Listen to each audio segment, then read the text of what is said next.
네, 안녕하십니까. 전자점 지식방송 UTV 제휴막고는 GPD 고성입니다. 오늘은 웹 취약점을 악용한 공격의 최신 방어 기술, IBM Security App Scan Standard 라는 주제로 IBM 코리아의 이수희 과장님 오늘 게스트를 모시고 지금부터 50분간 진행하도록 하겠습니다. 안녕하세요. 네, 안녕하세요. 네. 자, 지금 요즘 보안이라는 것이 최근 몇 년간 계속해서 화두가 되고 있는데요. 네. 앞으로도 계속 그럴 것 같아요. 그죠? 네, 네트워크 시대에. 네.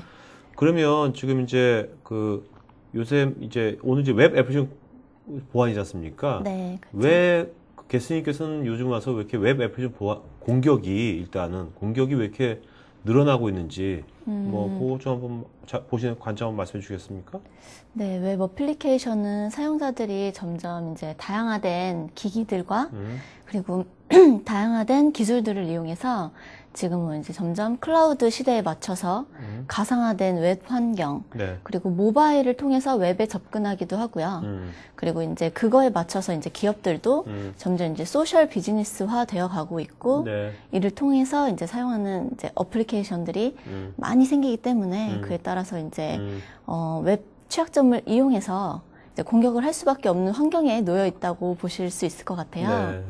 네, 그래서 이제 모바일을 통해서 사실 이제 회사에서도 그냥 일하는 시간 도중에 그냥 제가 개인적으로 뭘 한다던가 이런 것들을 모바일 통해서 바로 접근을 하실 수가 있고, 이렇게 되면 이제 데이터들도 지속적으로 사진을 찍어서 바로 올린다거나 이런 모든 것들이 이제 사적인 시간과 공적인 시간도 구분되어 있지 않고, 그리고 장치랑 데이터를 이용해서 언제든 무엇을 할 수 있기 때문에 이제 웹 어플리케이션을 이용하는 게 항상 실시간적으로 네. 항상 이루어지고 있다고 볼 수 있어요. 네, 사실 지금 우리 방송 뷰어는 네. 이건 이제 웹이 아니고 네. 애플리케이션이지만 네. 이것도 제가 보기에는 한 몇 년 이내는 네. 지금 이 애플리케이션 다 없어져 버릴 거고 네. 이것도 완전 웹으로 다 할 거라고 보여요. 그죠? 네. 그 모든 것은 다 요즘은 다 웹이 다 모든 것이 다 돼버리는 것 같아요. 모든 것이 우리가 네, 초점이. 그렇죠. 자, 그러면 이제 여기 보면 IBM 보안 연구소에서 네. 나온 1년 동안에 이제 어떻게 보면 이 공격 어떤 보안 위반 사례를 한번 만든 것 같은데 이게 네, 여기서 어떤 의미를 가지려고 좀 얘기하시려고 이 장표를 이건 우선은 이제 2011년도 전반기만 보여주고 있는 자료기는 한데요. 네. 네, 저희 이제 IBM에 전 세계에 걸친 한 9개 정도의 보안 연구소에서 이제 보안 사례라던가 그런 사고가 일어났던 그런 것들과 영향도를 분석해서 네. 보여준 자료예요.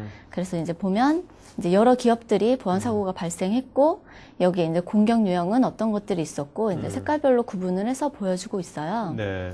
근데 이제 여기서 보시면 회색 빛깔로 보여지는 부분이 네. 사실은 이제 우리가 알고 있지 못한 그런 공격들이 점점 많아지고 있다는 것을 보실 수가 있고요. 네. 사실 여기 표시되어 있지 않은 2011년도 하반기에도 더 많은 회색 빛깔의 그런 공격들이 많아지고 있다고 거기 자료에서 보여주고 있어요. 네. 네. 자, 이렇게 어떤 원인이 불분명한 이런 네. 것들이 이렇게 엄청나게 많은데 지금 보면 그죠? 회색이. 네. 하반기에 더 많아졌다 그랬는데 그 이유가 뭐라고 생각하십니까? 우선은 웹 어플리케이션이 네. 이제 취약점을 가지고 있는 그런 어플리케이션도 많이 있고, 그리고 이제 사용자들이 이제 생각지 못하는 그런 장치라던가 이런 걸 통해서 접근할 수 있는 다양성이 높아지기 때문에 네. 네, 거기에도 이제 사용하기 위한 어플리케이션이 많아지고, 그리고 이제 취약점 요소를 이제 계속해서 연구를 하고 해커들이 좀 더 쉽게 어떻게 공격을 해서 뭔가 개인적인 이득을 취한다거나 이런 보상적인 것을 받기 위해서 네네. 그런 해커들의 공격이 많아지고 있다고 보실 수가 있어요. 네네. 네. 이 해커들도 이제 유형이 예전처럼 뭔가 자기 만족이 아니라 네. 뭔가 이렇게 경제적인 이익에 구체적인 것을 좀 이렇게 집중하고 그것도 아주 되게 전략적으로 어프로치하는 경향이 있는 것 같은데. 네, APT 공격이라고 많이 들어보셨죠? 이게 보면은 지능적이고 그리고 지속적으로 공격을 해서 네. 그런 해커들이 이제 진짜 자기 만족으로 끝나는 것이 아니라 경제적이든 그리고 사회적이든 이런 공격도 있다고 하더라고요. 그러니까 네. 어떻게 장기간에 걸쳐서 이제 해킹을 해서 어떤 웹사이트에 공격을 가했는데 이제 자기들이 원하는 모토, 그러니까 사회적 이슈를 네. 가지고 네. 이제 최종적으로는 그런 메시지를 띄워가지고 자기는 이제 그런 만족을 하고 뭐 이런 경우도 있고. 네. 예, 그건 아주 순수한 해커들이고 어떻게 순수한 보면. 해커들이고, 예. 그거 말고도 이제 정말 경제적으로 개인 정보 유출이라던가 네. 이런 것들을 많이 이용하는 해커들이 예, 진짜 많아지고 있는 거죠. 네. 예. 여기서 보면 이게 여기 보면 이거를 4, 4분면으로 나누셨잖아요. 구분하셨잖아요. 네. 근데 여기 보면 2, 4분면에 보면 되게 이렇게 크게 동그라미도 커지고 네. 그랬는데 이건 뭘 의미하는 겁니까? 이게?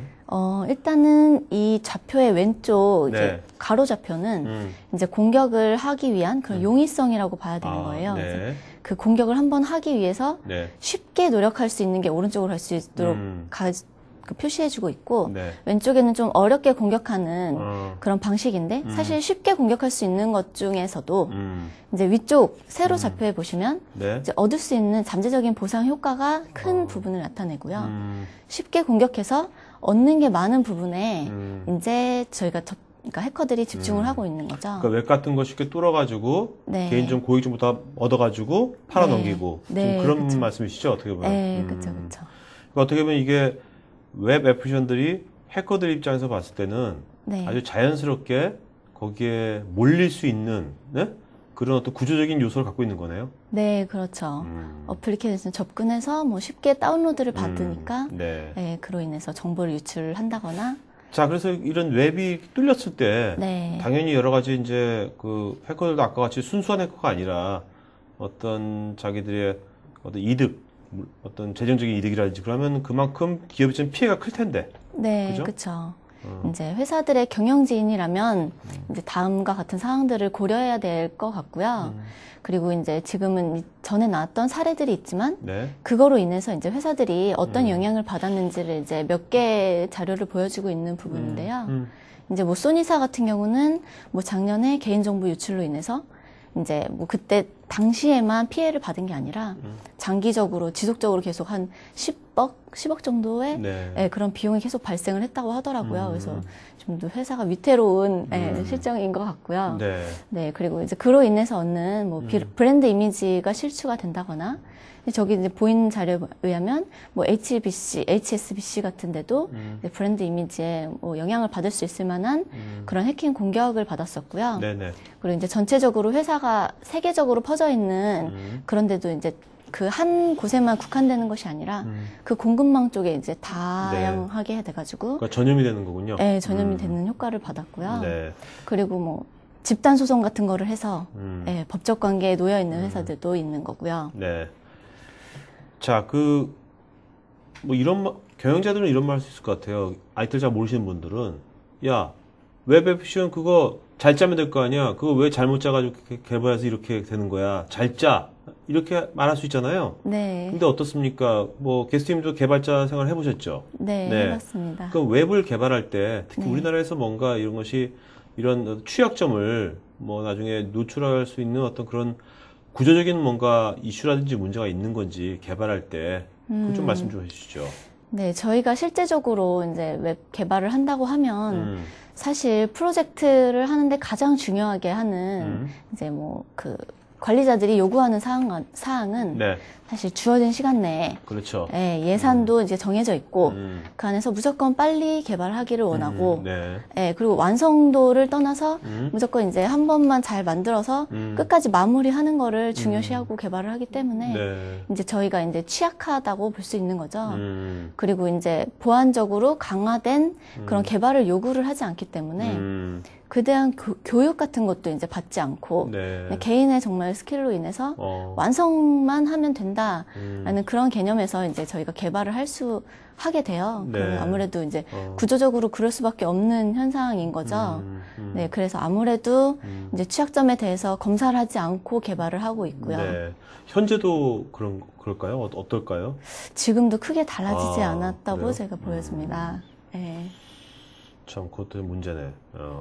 네. 자, 그러면 이제 우리가 웹 애플리케이션이 여러 이제 보안 위협들이 있잖아요. 네. 그런 것 중에 차지하는 비중이 어느 정도 되는 건지 한번 보도록 할까요? 네. 일단 여기서 보여지는 그림에 의하면 네. 이제 계속해서 한 45% 정도의 이제 보안 취약점 요소들이 어플리케이션의 보안 취약점 요소예요. 저기 색깔별로 다르지만 네. 저기 이제 표현된 내용이 뭐 우리가 쉽게 접근하는 뭐 secure site scripting, secure site script, 크로스 사이트, 크로스 사이트 스크립트, 네. 그리고 뭐 secure injection, 네, 이런 이제 웹 취약점들에 대한 공격이고요. 네. 그리고 2011년도에 대한 것만 보시더라도 한 41% 가량이고, 네.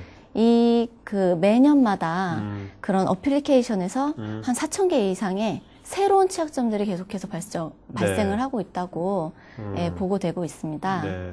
네, 그리고 어플리케이션 같은 경우는 크게 보면 이제 현재 개발 중인 것도 있지만 완성된 웹 어플리케이션도 있고요. 네. 네, 그 완성된 웹 어플리케이션을 통해서는 사실 이제 소스도 이미 그 사내에서 개발된 소스도 있지만 뭐 외부에서 개발돼서 들어온 소스들도 있고요. 그리고 뭐 상용으로 개발된 그런 소스들도 있고 그런 모든 것들을 저희가 이제 다 가지고 그 보안을 고려해서 만들지 않기 때문에 다 이제 부분별로 개별적인 접근이 또 필요할 것 같습니다.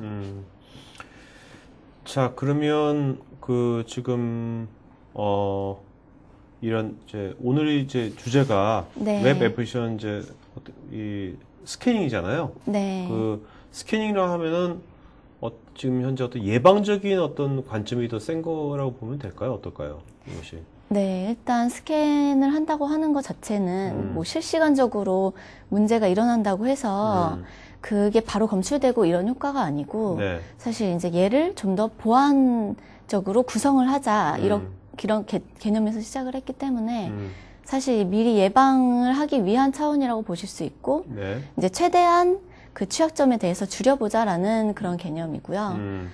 이게 100%를 커버를 할 수 있다고는 진짜 말씀드릴 수가 없는 부분이고요. 네.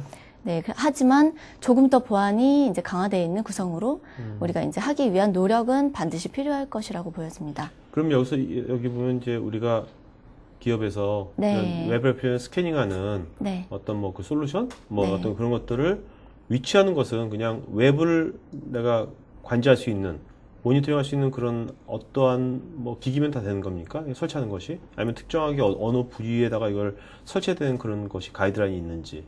네, 뭐 특정 부위에 설치는 안 하시고요. 네. 보통 사용자가 네. 이제 뭐 보안을 이제 감사하시는 그런 분이 사용하신다 하면 그분 PC에서 직접 이제 로컬에 이제 설치를 하고 네. 스캐닝을 하고 이제 보안 점검을 해서 배포를 하게 되고 네. 이렇게 하게 되는 거죠.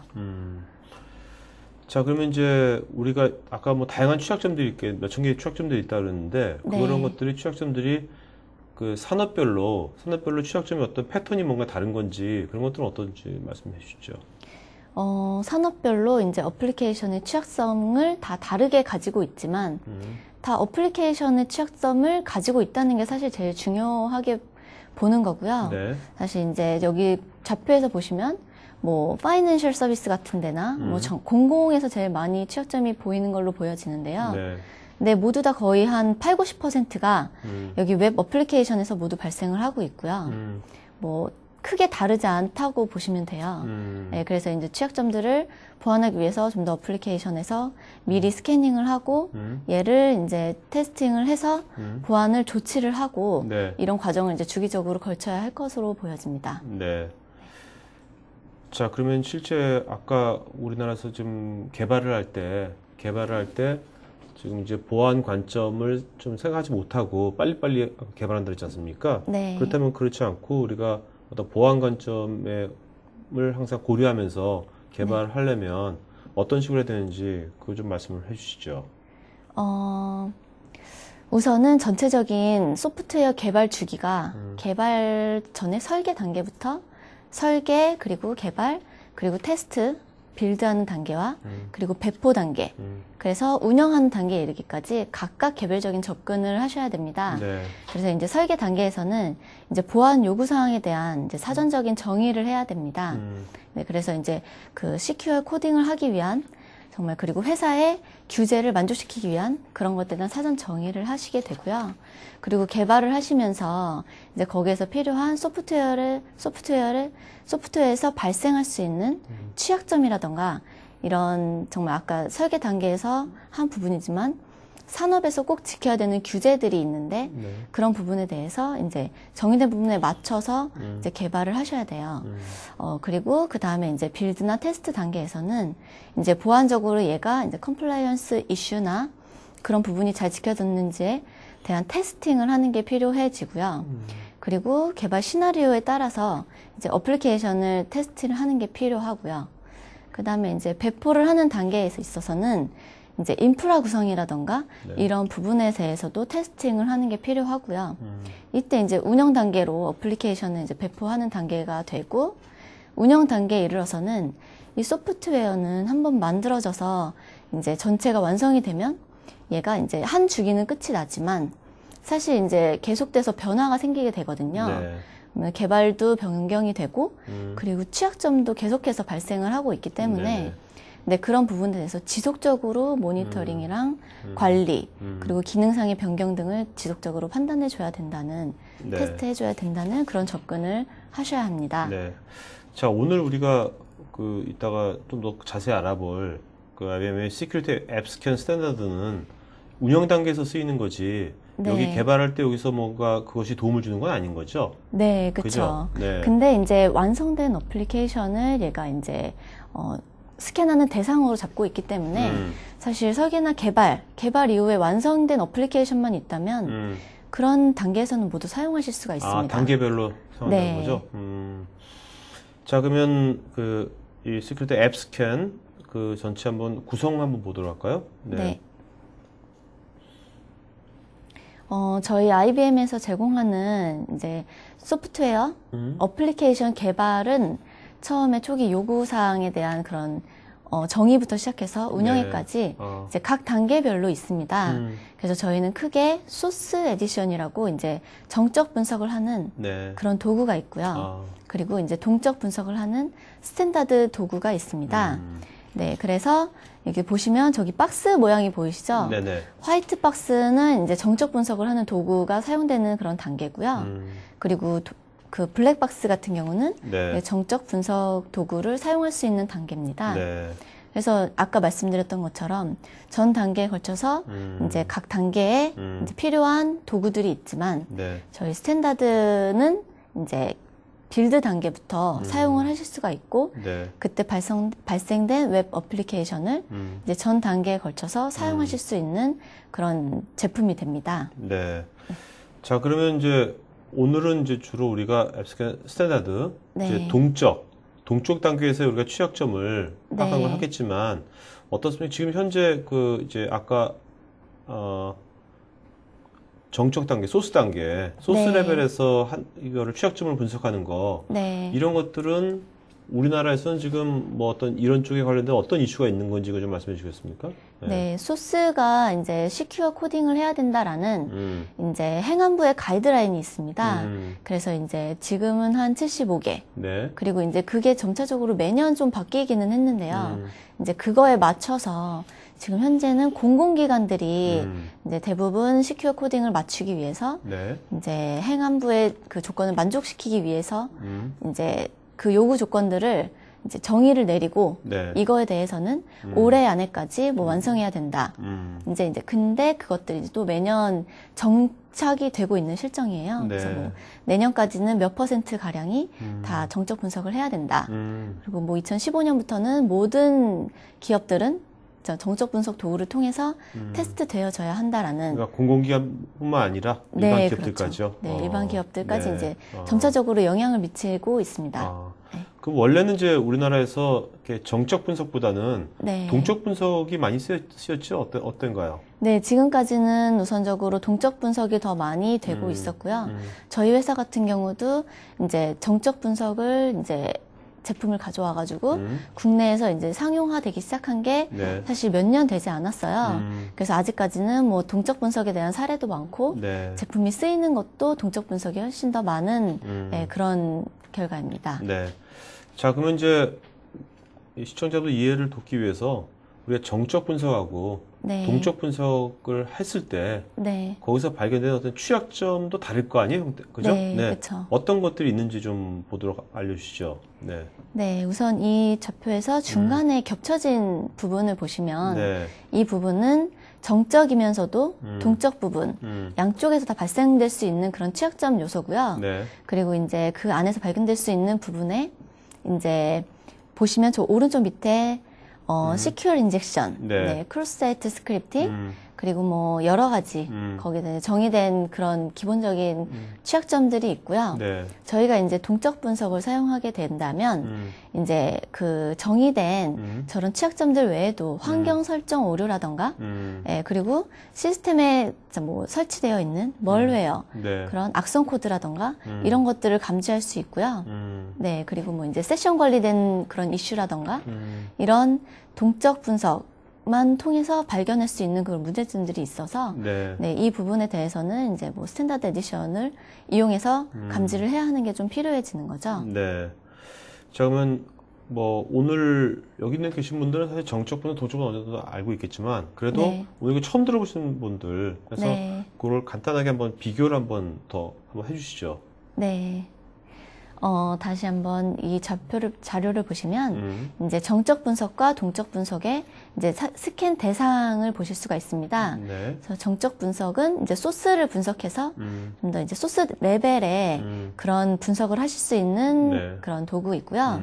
그리고 다이나믹, 이 동적 분석 같은 경우는 완성된 웹 어플리케이션에 URL만 입력하시고 로그인만 하실 수 있다면 네. 그런 쪽에서 이제 그 해커와 같은 그런 공격을 직접 함으로 인해서 그런 그 테스트를 하게 되고. 그럼 동적 분석할 때는 시스템이 이 솔루션이 네. 그런 것을 자동적으로 자기가 시뮬레이션 해보는 겁니까? 아까 네. 로그인하는 정보가 딱 주게 되면은? 네, 저희가 입력하는 정보는 네. 단순히 이제 시작하는 URL 정보가 되고요. 네. 거기서 이제 초기에 로그인하는 정보는 한번 기록을 해줘야 돼요. 그래서 이런 세션이 있어야지 이제 전체적인 웹 애플리케이션을 네. 다 탐지할 수 있기 때문에 그 정도의 정보를 가지고 해커와 같이 네. 이제 공격을 하는 등과 같은 그런 같은 역할을 하게 됩니다. 네.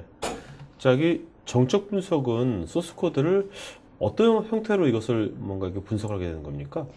소스를 시스템이. 각 레벨을 이제 보면서 소스에 이제 처음부터 끝까지 쭉 얘를 스캔을 하는 거죠. 네. 그래서 이제 정의가 되어 있는 그런 산스라던가 그런 OWASP에서 이제 취약점에 대해서 아까도 말씀드렸지만 뭐 시큐어 인젝션 그런 거에 대한 정의를 가지고 있어요. 네네. 그래서 전체적으로 봐서 이제 여기에 이제 취약점을 가지고 있는 소스의 뭐 함수라던가 그런 것들을 발견하고 어떤 패턴에 대해서 여기 보시면 두 번째 스캐닝 기술 요소라고 표현이 되어 있는데요.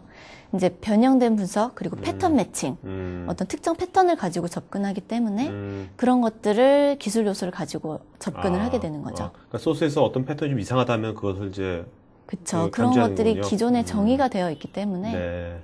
자, 그럼 여기 동적 분석에서 이 스캔 기술 요소에서 변조된 HTTP 요청이라고 했잖아요. 네. 이거 좀 자세히 설명해 주시죠. 어떤 건지. 네, 우선은 저희가 이제 스캔 단계에 있어서 HTTP를 통해서 리퀘스트를 하고 또 리스폰스를 받을 수 있기 때문에 이제 리퀘스트를 하는 단계에서 저희가 보시면 뒤에 파라미터 값을 변조를 한다거나 네. 아니면 세션 데이터를 변조를 한다거나 이런 것을 가지고 이제 리퀘스트를 변형을 하는 거예요. 네. 네, 그를 통해서 이제 스캐닝을 하기 때문에 요청되는 값에 따라서 그런 리스폰스가 달라질 수 있습니다. 네네. 그래서 그런 것들을 통해서 이제 입력 값은 어떻게 달라지면 그럼 그것에서 감염이 된다고 보시면 되는데 거기서 감염되는 거에 따라서 뭐 리스폰스가 달라질 수 있어서 네. 그런 변형된 HTTP 요청이라고 제가 표현을 했습니다. 아, 네. 자, 그러면 이 앱스캔 스탠다드 네. 요거는 그러면 그 실제로 단품 솔루션인가요? 이게 복잡할 것 같지가 않은데. 네, 네. 단순하고요. 네. 그리고 아까 말씀드린 것처럼 네. 이렇게 그 보안 담당자가 이제 설치를 해가지고 사용을 한다거나 뭐 이럴 수 있기 때문에 뷰에서부터 이제 점검할 수 있는 화면을 모두 다 한 화면에서 이제 개인적으로 사용할 네. 수 있게끔 하는 좀 어떻게 보면 단순한 그런 제품입니다. 지금 이 장표가 어떻게 보면 보안 담당자가 보게 될 화면인 거죠? 네, 그렇죠. 여기서 보시면 이제 이게 어플리케이션의 그 앱스캔의 메인 화면이 되는 거고요. 네네. 그래서 왼쪽에 보시면 처음에 초기 URL이 저희가 입력하는 값이 되고 네. 이제 얘가 자동적으로 탐색을 하기 때문에 스캐닝하는 과정 중에 발견되는 그런 웹 URL을 트리 형태로 보여주고 있습니다. 네. 네, 그렇게 되면 그 변형된 분석을 통해서 얻어지는 그런 값들은 그 다음 그 탭에 보여지고 있고요. 네. 여기서는 저 오른쪽에 보시면 뷰 셀렉터가 있잖아요. 네네. 뷰 셀렉터를 통해서 이제 지금 현재 문제 사항에 대해서 이제 리스트를 보실 수도 있고요. 그리고 발견되는 그 리소스를 중심으로 보실 수도 있고요. 네. 아니면 저희가 이제 고쳐야 되는 그런 정보들을 가지고 이제 그 태스크라고 해서 보여주는 그런 뷰를 보실 수 있는 화면을 선택하실 수가 있고요. 네. 그리고 그 결과 리스트에 대해서 이렇게 선택을 하시면 그 오른쪽에 상세 내용 화면에서 이제 상세 내용, 이 취약점이 어떤 취약점이다라는 부분을 보실 수도 있고 얘를 스크린샷을 이제 화면으로 보여주기도 합니다. 아, 네. 네, 그리고 저기 상세 내용 안에서도 이제 탭으로 구분이 돼서 뭐 보안 조치 권유 사항 네. 아니면 수정 권고안 뭐 아니면은 요청 정보를 어떻게 요청했다라는 뭐 리퀘스트나 레스폰스에 대한 그런 데이터들도 화면에 보실 수가 있습니다. 네. 자, 그러면 실제로 네. 이 스캐닝을 하는 거 어떤 워크플로우랄까요? 네. 프로세스, 그거 좀 한번 보도록 하죠. 순서대로. 네. 네. 워크플로우 같은 경우는 처음에 이제 스캔을 하기 위해서 설정 단계를 거치게 됩니다. 그래서 설정 단계를 통해서 얘가 이제 항해를 하게 되는 건데요. 설정을 해주면 그 다음에 이제 어떤 리소스가 있는지를 이제 해커처럼 시뮬레이션 자료로 이제 탐색을 하게 되고 네. 이제 각 그 리소스가 발견되는 리소스에서 이제 저희가 테스트를 할 수 있는 그런 공격을 함으로써 테스트 단계를 거쳐서 이제 결과값을 보여주게 되는 이런 전체적인 워크플로우로 이루어지고 있고요. 그리고 설정 단계에서 저희가 이제 설정을 하게 되는 값들은 네. 이제 사실 저희가 이제 범위를 제한을 해서 이 자동 탐색을 통해서 할 수 있는 부분도 있지만 사실 그보다도 이제 매뉴얼을 통해서 자기들이 수동 탐색을 하실 수도 있기 때문에 네. 그런 범위에 대한 제한 값들을 설정하실 수가 있고요. 그리고 어떤 보안적으로 얘가 인프라스트럭처에 대한 그런 보안을 탐색할 수 있는 그런 기본 설정들을 다 갖추고 있어요. 네. 그래서 그 부분에 대해서 하실 건지에 대한 그런 값들을 선택하시고 이제 하실 수가 있습니다. 자, 근데 저 궁금한 게 이게 네. 웹 애플리케이션을 이걸 다이내믹하게 동적 분석하려면 네. 이것도 뭐 작은 기업이라면 그만 끝나겠지만 네. 일반적인 뭐 중견기업 이상 또 그 포털이라든지 이런 데는 엄청나게 그것도 복잡할 거 아닙니까? 네. 이런 것들을 할 때 스캐닝 하는데 물론 그 웹의 서비스 웹의 사이즈에 따라 다르겠지만 보통 시간이 얼마나 걸리나요? 일반적으로는 뭐 이제 짧은 시간 뭐 한두 시간 내외에 끝나실 수도 있겠지만 진짜 이게 좀 천차만별이라고 말씀드릴 수 있는 게 그 사이트마다 소스의 양이나 이런 거에 따라서 많이 달라지기 때문에 네. 이제 뭐 어떤 사이트 같은 경우는 뭐 일주일 정도가 걸리는 경우도 있고요. 네. 네, 정말 되게 다양한 결과로 네, 시간이 소요되고 있습니다. 자, 일주일이 걸리더라도 네. 이게 어떻게 보면 웹이란 것은 서비스 웹이란 거는 요즘 이제 24시간 그죠? 네. 24시간 매일 서비스가 되고 있지 않습니까? 네, 그렇죠. 그러면 그런 것들이 막 한창 막 되고 있는데 그때 스캔을 해버리면 그 시스템에 오버헤드도 줄 것 같은데 그럴 때 어떻게 하는 건지. 네, 이게 그러니까 저희 정적 분석 중에 가장 중요하게 그러니까 제가 생각하는 중요한 장점 중에 하나가 이제 인프라스트럭처에 대한 그런 보안 이슈 같은 것들을 이제 탐지할 수 있기 때문에 얘 이제 스캐닝 할 때 그런 설정된 정보 중에 뭐 그런 서버에 대한 뭐 오버플로우를 줄 수 있는 네. 그런 취약점에 대한 공격 유형도 있기 때문에 이제 운영 단계에서 사용하시면 사실 오버플로우를 주게 되면 서버가 다운될 수도 있는 그런 네네. 위험이 있거든요. 네. 그렇게 되면은 이제 운영 중인 시스템 같은 경우에는 당연히 문제가 생길 수밖에 없는 거고 그렇기 때문에 저희가 이제 가능한 한 그 서버에 대한 이용량이 적은 시간에 하시는 걸로 권유를 드리고요. 네네. 그렇기 때문에 뭐 새벽에 예약 설정을 통해서 이 시스템에 대한 스캔을 하신다거나 네. 이런 자료를 만들 수도 있고요.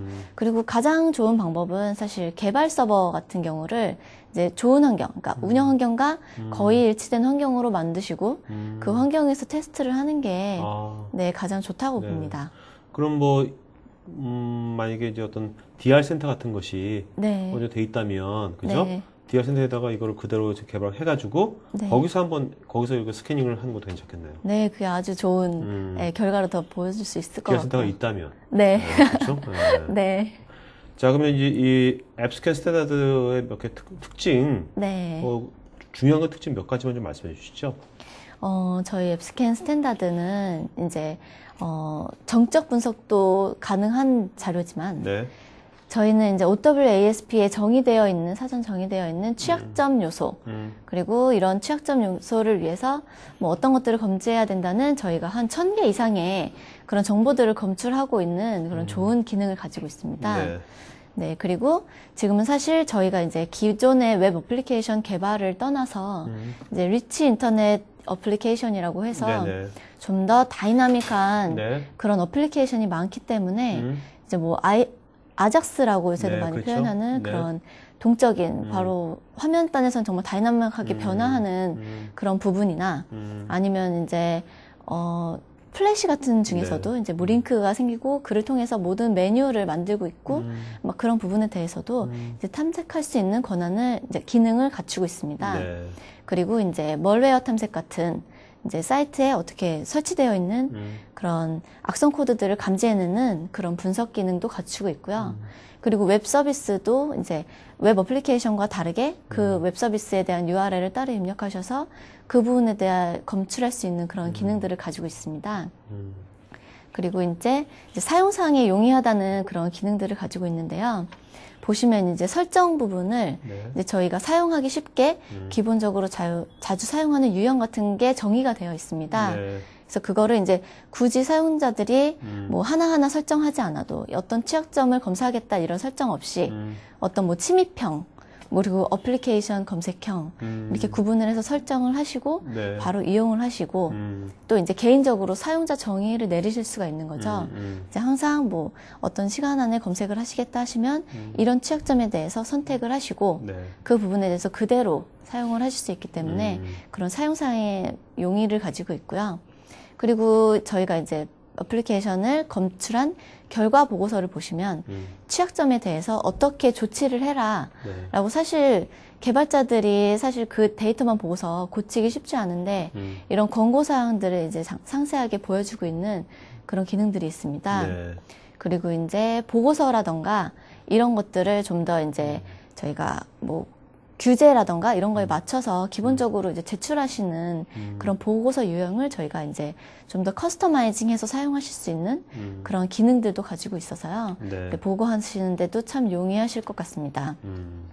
그리고 저기 초록색 부분이 네. 하이브리드 기술이라고 해서 사실상 동적 분석만으로 그치지 않고 조금은 더 정적 분석에 가까운 그런 기능을 저희가 사용하실 수가 있는데 화면단에서도 아까 메인 뷰에서도 잠깐 보였지만 오른쪽 화면 밑에 보시면 이제 글래스 박스 테스팅이라고 해서 네. 화이트와 블랙 박스가 있지만 네. 사실 이제 글래스라고 하면 약간 투명해서 더 보일 수 있다. 그래서 내부를 좀 더 들여다볼 수 있다는 의미로 저희가 이제 저희 뭐 IBM에서 제공하는 그런 의미고요. 사실 그거는 하이브리드에서 저희가 이제 사실 웹 분석을 하게 되면 어떤 소스에 어떤 단에서 어떤 코드 몇 번 그 위치에서 이제 정확하게 그 데이터가 나오지는 않잖아요. 이제 동적 분석 같은 네네. 경우는. 근데 아무래도 이제 정적 분석의 기술을 가미했기 때문에 뭐 어떤 메소드 호출을 통해서 좀 더 코드 레벨 쪽으로 가까운 그런 부분에 대해 검출할 수 있는 그런 에이전트를 가지고 있습니다. 그래서 그게 이제 하이브리드 기술이라고 표현을 하고 있고요. 네. 그를 통해서 좀 더 런타임 단의 코드 레벨 쪽에 그런 분석을 할 수 있는 기능들을 추가로 사용하실 수 있다는 장점을 가지고 있습니다. 네. 어찌된 간에 근데 지금 그 기업에서 어떤 완벽하게 어떤 소스 레벨하고 그다음에 동적 레벨 다 하려면은 이게 앱스캔 스탠다드뿐만 아니라 아까 앱스캔 소스 네. 그 두 가지를 다 같이 있어야 되는 거죠? 어떤가요? 네, 저희는 사실 그렇게 전체적으로 그런 그러니까 보안적인 어플리케이션을 만들기 위해서 그렇게 하시라고 지금 권유 드리는 사항이고요. 네네. 사실 소프트웨어는 정말 아까 말씀드린 것처럼 지속적으로 개발부터 운영의 단계에 이르기까지 반복이 되고 있지 않습니까? 그렇기 때문에 항상 개발도 이루어지고 항상 운영도 이루어지고 있기 때문에 개발단에서는 그런 개발자들이 네. 사용하실 수 있는 모듈을 가지고 개발자들이 직접 반영을 하기 이전에 직접 고치고 네. 그거를 반영을 해서 이제 고쳐서 반영을 하게 되면 좀 더 이제 뭐 운영단에서 수월해지겠죠? 네, 운영단에서 좀 더 덜 그렇죠. 돌아가는 네. 경우가 생기기 때문에 네, 그렇게 권고를 드리고 있습니다. 알겠습니다. 자, 그럼 질문 저희가 Q&A 시간 갖도록 이제 마지막으로 지금 요것이 가트너 매직 쿼드런트인데 시청자분들 이거 별로 좋아하지 않아요. 예. 네. 들어도 아예 와닿지가 않아가지고 네. 그래도 뭐 마지막으로 네. 뭐 제일 좋다는 것 같은데 그죠? 네. 그렇게 말씀드리고 싶고요. 네. 이게 사실 사실 여러분들이 왜냐면, 믿으실지 네, 안 왜냐면, 믿으실지는 모르겠지만. 아니, 근데 왜냐면 네. 여기 나오는 다 회사마다 네. 다 여기 이사분면에 네. 여기 항상 있는 걸 갖고 나오지 네. 자기들에게 여기 있는 거는 절대 안 갖고 나오니까요. 만약에 거기에 이제 보고가 되었다면 저도 아마 이 좌표를 네. 굳이 추가해서 보여드리지 못했을 것 같고요. 네네네. 네, 그리고 일단 공신력 있는 기관이니까 저희는 이제 데이터에 의해서 저희가 상위권 레벨에 속해 있다고 네. 그리고 네. 세계적으로 저희가 가장 1위라고 네. 알겠습니다. 말씀드릴 수 있습니다. 자, 그러면 이제부터 Q&A 시간 갖도록 하겠습니다. 그 다음에 게스트님께서는 지금 그 질문에 답변해 주면서요. 그 좋은 질문 하신 분, 네. 세 분 정도를 네. 뭐 필기도구 있으세요? 아, 그러면 여기 있으니까 해가지고 이름을 써놓으세요. 네. 답변하시면서 그다음에 그분들한테 이따가 저희가 그 스타벅스 기프트콘 보내드리도록 하겠습니다. 그다음에 여러분 설문에 응해주신 분들한테 저희가 또 스타벅스 기프트콘 보내드리겠고요. 또 저희가 또 2주나 3주 계속해서 저희가 매주 금요일 날 3시에 지금 보안 관련된 세미나 계속 할 거거든요. 연달아 참석하시면은 설문에 응해주시면 저희가 나중에 아까 말씀드린 것처럼 뭐 머그잔 또 노스페이스 백 그런 것들을 저희가 보내드리도록 하겠습니다. 조심하세요.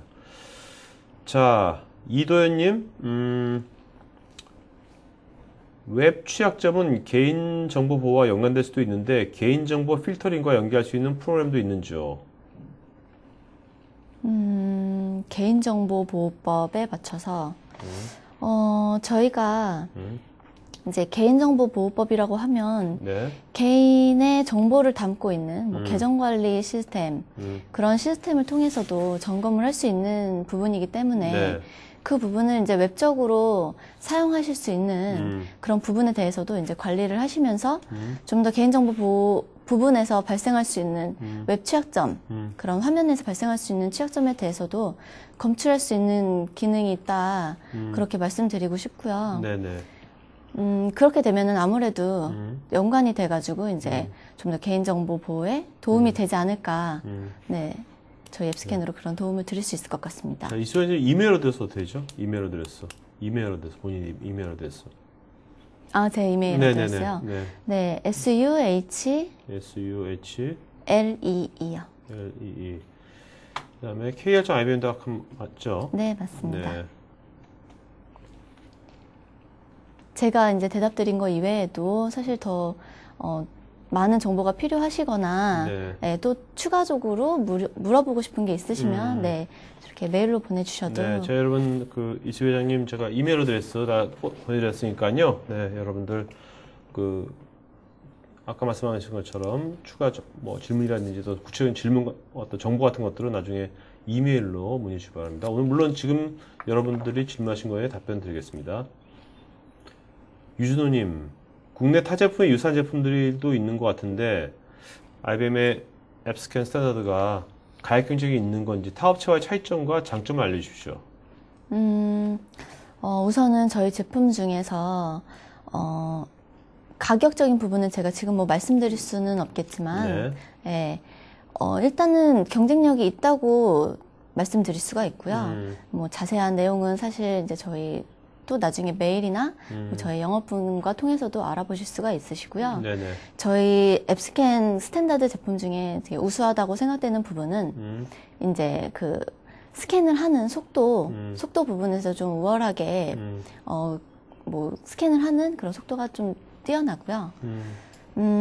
그리고 아까 말씀드린 것처럼 정적 분석을 요소를 가미한 그런 현재 뭐 어플리케이션의 다이나믹한 어플리케이션에 맞춰진 그런 기술들을 가지고 있기 때문에 좀 더 명확한 결과와 그리고 이제 오탐 같은 경우도 많이 있거든요. 요새 다른 제품들 같은 경우도 네. 탐지율이 좀 더 정확한 그런 저희가 기술력을 가지고 있습니다.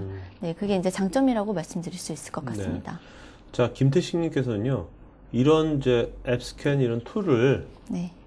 해커가 악용을 해가지고 네. 하는 경우는 없는지, 거꾸로 그러니까 웹에 대해서 뭐 이 웹이 어떤가 취약점을 해커가 이용한다면, 우선은 저희가 이제 라이센스를 가지고 이용할 수 있는 부분이고, 네, 근데 저희가 공개적으로 사용할 수 있는 툴은 네. 공개되고 있지 않기 때문에, 라이센스도 사실 테스트용 자체도 이게 저희가 배포가 안 되고, 그것도 이제 특정 기간에 회사에 이제 저희가 제공을 해드리는 부분이거든요. 네, 그렇기 때문에 이용을 하시기가 좀 어렵지 않을까. 네. 네, 저는 생각이 듭니다. 그러니까 그래서 제가 네. 회사같이 뭐 하나 차렸어요. 네. 그래서 뭔가 필요하니까 산다 그러면 네. 일단 팔 거 아닙니까? 네. 그거 갖고 그쵸? 다른 웹도 우리 회사만 아니고 다른 회사 웹을 이걸로 다 취약점을 다 분석할 수 있는 겁니까? 막상 뭐, 유명한 포털 사이트라던가 네네네네네. 이런 거를 악용을 해서 네. 공격을 한다던가 네. 이런 거를 말씀하시는 것 같은데 네. 법적으로 금지가 되어 있습니다. 네. 네. 크게 이제 불리하게 될 수 있는 부분이기 때문에 근데 어차피 나는 악당이니까 법적 불리한 거 안 따질 거 아니에요. 감옥도 좀 가실 수도 있고. 해커들은 그런 거 안 따져요. 네, 그래서 어쨌든 김지 씨가 어쨌든 위험을 무릅쓰신다면 네. 자, 유미연님께서는요, 웹 취약점뿐만 아니라 DB 취약점도 동시에 탐색할 수 있는 툴이나 방법이 있는지요? DB 취약점이라고 한다면 사실 이제 저희는 웹 탐지 툴이기 때문에 뭐 거기 중에서도 저희가 탐색하는 조건 중에 뭐 secure injection이라고 하는 부분이나 네. 뭐 LDAP injection이라고 하는 그런 저희가 분석하는 취약점들이 있기 때문에 얘는 사실 DB 취약점이라고 보실 수가 있거든요. 네. 사실 그렇기 때문에 뭐 DB를 위한 보안도 추가가 된다고 보셔야 되죠. 근데 저희는 DB로 뭐 다이렉트를 통한 그런 건 아니기 때문에 DB 보안이라고 하신다면 DB 보안에 맞는 좀 더 다른 제품들을 저희가 또 가지고 있기 때문에 뭐 이제 다른 기회가 생긴다면 네. 저희 제품을 통해서 저희가 다시 소개해 드릴 수도 있을 것 같습니다. 네. 자, 홍성우님, 요즘 SSL 인증까지 나왔는데 해커는 SSL도 뚫린다고 하더군요. 이후에 보안 방법과 SSL 인증을 보완할 수 있는 방법이 또 있는지요? 우선은 질문이 좀 제가 대답해 드리기에는 좀 복잡하고 길 것 같은데요. 네, 이 부분은 제가 이메일로 메일로 다시 한번 주시면 대답해 드리도록 하겠습니다. 자, 류성민님, HSBC 은행에서 보듯이 여러 계층에서 지속적으로 공격하는 APT 형태의 공격도 있는데 이를 막을 방법이나 대책은 무엇이 있나요? 우선은 이제 APT 공격이라고 한다면 지속적으로 공격하고 기존에 사용하던 방법과 동일한 유형으로 이제 공격을 하기 때문에 사실 감지되기가 쉽지 않습니다. 네. 그래서 제가 볼 때는 웹 어플리케이션도 이런 공격을 막기 위해서 이제 최소한의 이제 노력을 기울이겠지만 사실은 APT 공격이라고 한다면 더 큰 이제 메커니즘 사이에서 저희가 바라봐야 되는 네. 부분인 것 같고요. 네. 그리고 저런 공격을 위해서 좀 저희가 이제 IBM의 보안이라고 한다면 네. 사실 인프라부터 저희가 뭐 데이터 그리고 어플리케이션 뭐 이런 각종 구성 환경에 맞춰서 이런 제품들을 가지고 있고요. 차주에 방송하게 되는 제품들 같은 경우도 사실 이제 APT를 위한 좀 더 보안을 위한 좀 그런 걸 제시해 드리고 있거든요. 알겠습니다. 네, 그걸 이용해 보시면 좋으실 것 같습니다. 자, 류승민님 다음 주에 APT 관련돼가지고 좀 더 자세하게 할 테니까 그때 한번 들어오시면 되겠네요. 황상원님, 웹쉘과 같은 파일이 업로드되는 취약점도 검출이 되는지요? 업로드도 이제 사실 모든 웹에서 발생할 수 있는 것들은 해커와 같은 역할로 이제 공격과 그리고 리스폰스를 통해서 이제 검출을 하기 때문에 네, 그런 부분에 대해서도 감지가 된다고 볼 수 있습니다. 김정진님, 앱스캔의 오탐률은 어느 정도인지요? 오탑률이 높다고 이제 할 수는 있는데 저희가 이제 정확한 수치는 그에 대해서 사실 100% 보장할 수 있는 부분은 아니기 때문에 네. 오탑률이 저희는 적다고 그냥 그렇게 말씀을 드릴 수가 있을 것 같아요. 정확한 수치로는 좀 말씀드리기가 어려울 것 같아요. 자, 류저님, OWASP, WASC 외에 실시간 웹상의 취약점을 받아볼 수 있는 업데이트 정보는 또 없는지요?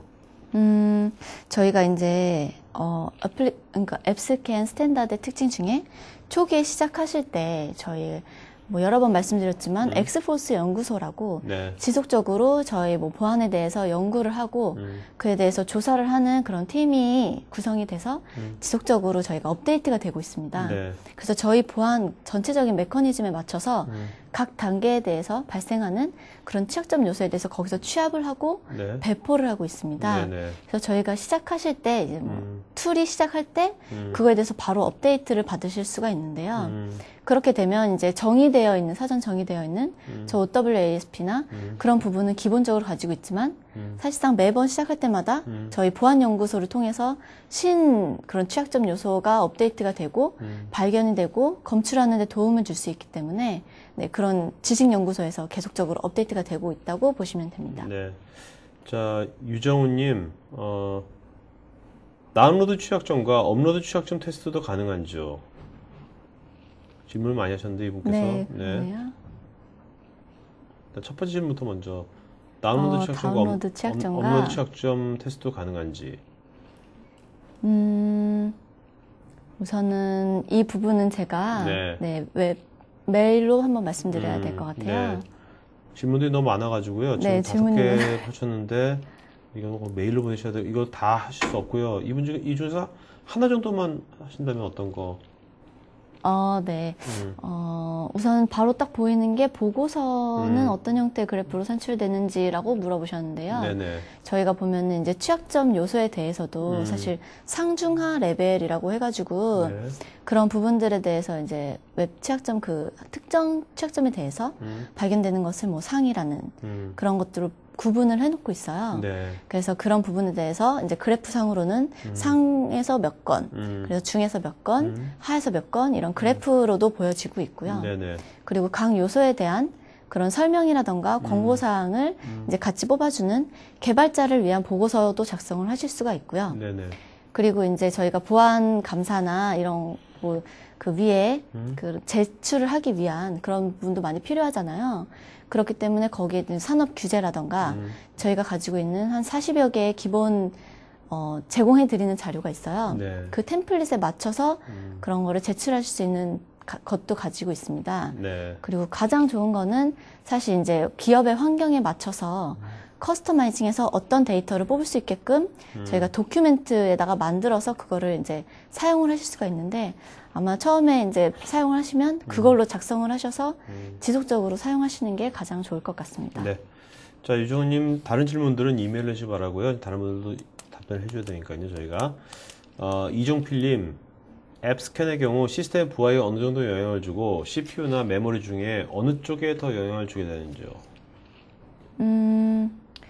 우선은 정해진 만큼의 메모리를 사용할 수 있기 때문에 메모리는 지정을 이제 처음에 설정 단계에서 얼만큼을 사용하실 수 있다라고 이제 하실 수가 있습니다. 그렇기 때문에 그거는 특정 메모리가 뭐 오버플로우 된다거나 뭐 이러지는 않을 것 같고요. 시스템에 따라서 그 부하를 줄 수 있는 거를 측정하는 부분을 설정을 하실 수가 있잖아요. 그래서 침입형으로 공격을 하게 되면 좀 CPU나 그리고 웹서버에 큰 부하를 주는 거를 공격을 통해서 하시는 거죠. 그렇기 때문에 이제 서버가 다운될 수도 있어서 서버에 부하를 주는 부분이랑 개인적인 PC를 부하를 주는 부분이랑 이게 좀 약간 구분이 필요할 것 같은데 제가 지금 말씀드리는 부분은 이제 해당 서버에 영향을 주는 부분을 말씀드린 거고요. 또 추가로 필요하시면 그러니까 서버에 영향을 주는 게 그 테스트 유형에 따라 달라지는 거겠네요. 그렇죠? 네, 그렇죠. 하주영님, 보통 소스코드 진단 솔루션은 기업에서 형상 관련된 부서에서 관리하는데요. 저는 보안 쪽에서 근무하는 사람인데 어디서 관리를 해야 하는 게 맞는 건가요?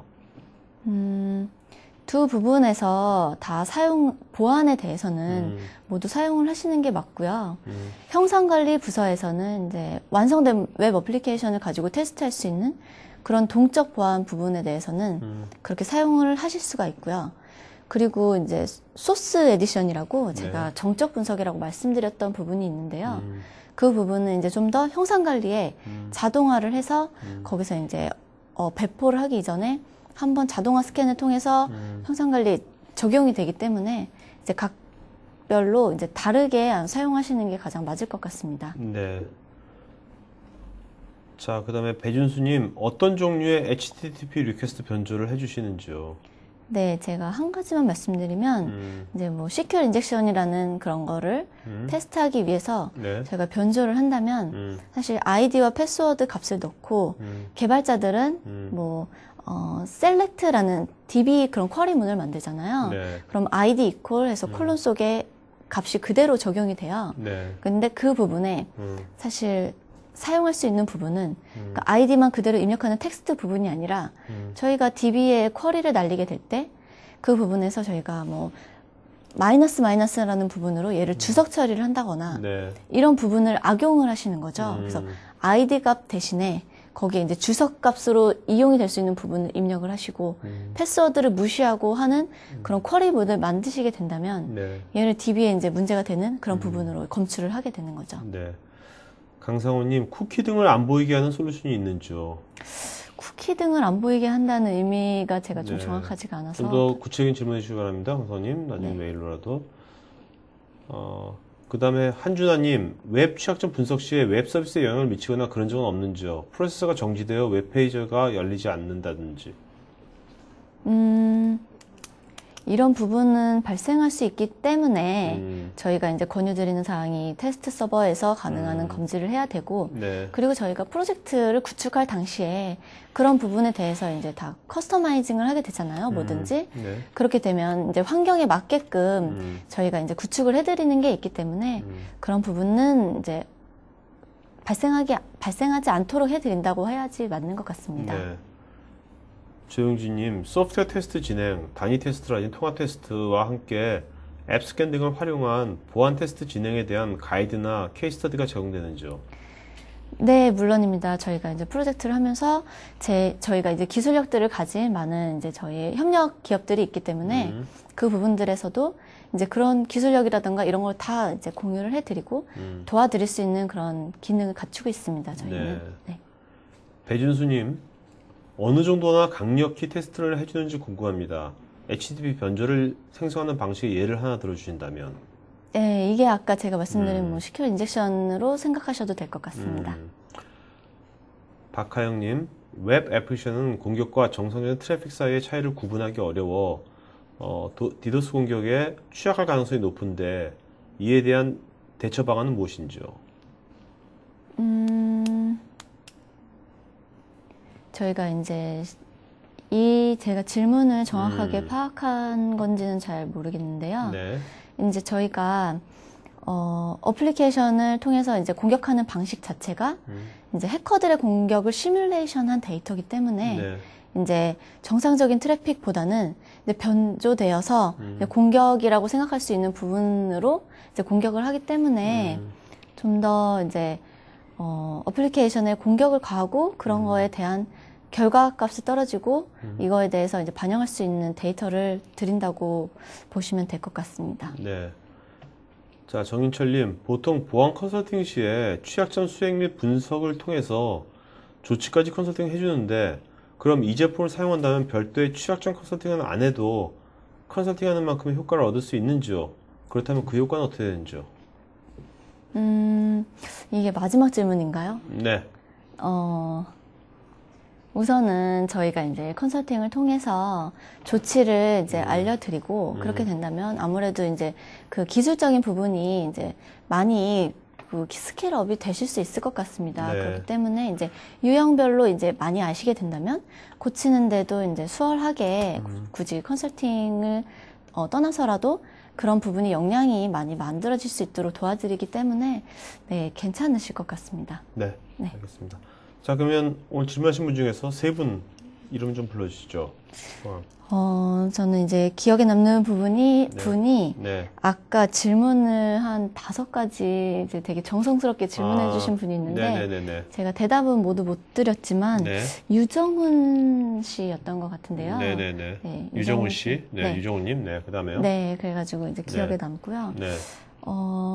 앞부분에서 제가 말씀드린 부분 중에 성함을 못 적어놔서 네. 좀 안타까운데 어떤 질문이었죠? 저희가 이제 뭐 보안 연구소를 통해서 이제 CWASP나 그런 부분 외에도 저희가 보안을 강화할 수 있는 구성이 있는지 질문을 류지연님? 네, 류지연님. 네네네네. 네. 류지연님. 네, 또 한 분. 네, 그리고요. 그리고 네. 마지막 질문하시는 분. 정연철님. 네, 네. 정연철님. 네. 자, 그러면 정연철님, 그 다음에 류지연님, 유정우님 세 분은 저희 스태프한테 이메일 주소 핸드폰 보내주시면 저희가 스타벅스 기프트권 보내드리도록 하겠습니다. 자, 설문 마저 응해주시면 여러분 오늘 설문하신 분 중에서 17분한테 저희가 또 보내드릴 테니까요. 설문해 주시고요. 자, 마지막 한 말씀 좀 맞추는 걸로 하죠. 네. 저희 이제 웹 취약점을 악용해서 그런 공격을 하는 부분에 대해서 저희가 제시해 드리는 더 많은 앱스캔만큼이나 좀 더 이제 갖추고 있는 기능들을 많이 갖추고 있는 저희 앱스캔의 또 다른 솔루션도 있는데요. 저희가 이런 거를 통해서 좀 더 고객님의 보안이라던가 그런 부분에 좀 더 좋은 그런 기능들을 도와드리고 싶기 때문에 제가 이 자리를 통해서 여러분들을 이제 만나 뵙게 돼서 좀 되게 감사하고요. 예, 앞으로도 이제 저희 질문이 있거나 좀 뭐 필요한 사항 있으시면 저희에게 이제 연락도 주시고 이래서 제가 좀 더 여러분께 더 많이 도움을 드릴 수 있도록 하겠습니다. 네, 알겠습니다. 자, 오늘 그러면 오늘 매주 금요일 날 오후 3시 하는 IBM 보안 관련된 웹세미나 오늘 첫 번째 시간이었고요. 자, 다음 주 금요일 날 이 시간 오후 3시 또 계속해서 보안 관련된 시리즈가 있으니까요. 오늘 관심 있는 분들은 계속해서 참여해 주시면 고맙겠습니다. 자, 이걸 마친 거 하고요. 여러분 좋은 주말 보내시기 바랍니다. 고맙습니다. 네, 수고하셨습니다. 네.